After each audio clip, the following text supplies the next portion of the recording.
The older I get, the more I'm conscious of ways very small things can make a change in the world.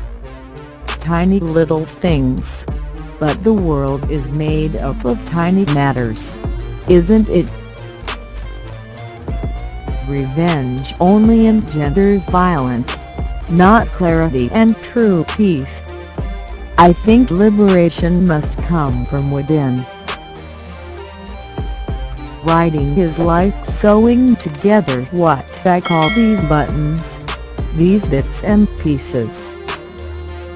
I try to be as honest about what I see and to speak rather than be silent, especially if it means I can't save lives or serve humanity. Once people are not here physically, the spiritual remains. We still connect, we can communicate, we can give and receive love and forgiveness. There is love after someone dies.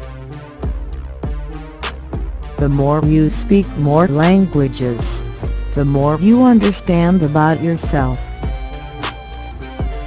My feminism is humanism, with the weakest being those who I represent, and that includes many beings and life forms, including some men. In English, my name means hope. In Spanish, it means too many letters. It means sadness. It means waiting. It is lie, the number 9, a muddy color. I am a woman, and I am a Latina. Those are the things that make my writing distinctive. Those are the things that give my writing power. In my youth, daydreaming nurtured me, provided a safe haven. I'd sleep for 12 hours and even when awake escape to the safe place in my mind. Hispanic is English for a person of Latino origin who wants to be accepted by the white status quo. Latino is the word we have always used for ourselves.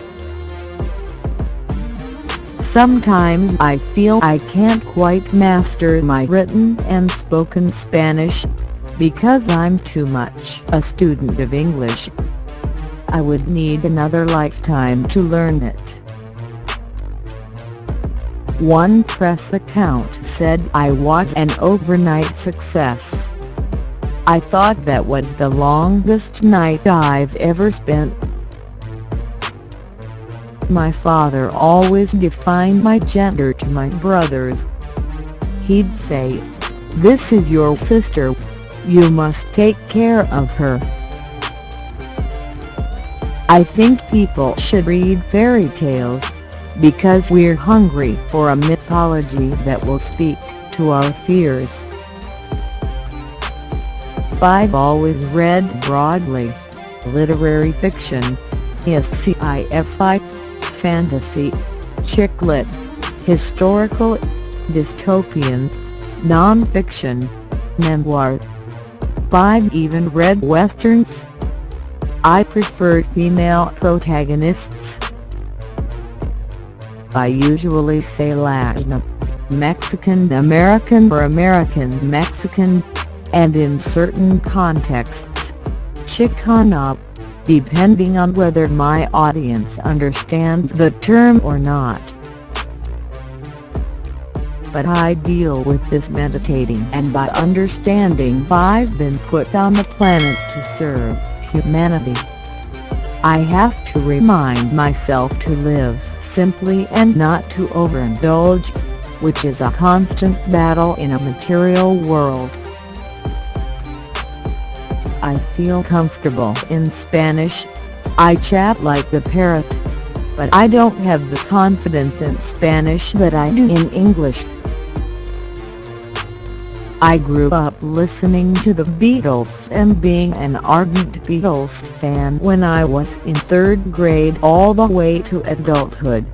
and listening to all kinds of music that came to us either at the flea market or in our living rooms or on the Ed Sullivan Show, all these places we were influenced by. Generally, if you're a daughter in a Mexican family, no one wants to tell you anything. They tell you the healthy lies about your family. Well, I'm Buddhist, and so part of my Buddhism has allowed me to look a little more deeply at people and the events in my life that created me. And I think a lot of that Buddhism comes out in the world view in this novel. I have to understand what my strengths and limitations are, and work from a true place. I try to do this as best I can while still protecting my writer self, which more than ever needs privacy. And the nice thing about writing a novel is you take your time. You sit with the characters sometimes 9 years. You look very deeply at a situation, unlike in real life when we just kind of snap something out. I think that Mexican-American kids live in a global world. It's not even beat, it's multi. You know, for those of us who grew up with different countries on our block, different nationalities, you know, we moved into multiple worlds. I wanted to write something in a voice that was unique to who I was. And I wanted something that was accessible to the person who works at Dunkin' Donuts or who drives a bus. Someone who comes home with their feet hurting like my father. Someone who's busy and has too many children, like my mother. For a writer, for the solitude to write, you don't need a room of your own, you need the house. I was a terrible student. Still, I managed to get into college. But my daydreaming threatened to sabotage me. I used behavior modification to break the cycle. I started by setting an arbitrary time limit on studying. For every 15 minutes of study, I'd allow myself an hour of daydreaming. I set the alarm. I always tell people that I became a writer not because I went to school but because my mother took me to the library. I wanted to become a writer so I could see my name in the card catalog.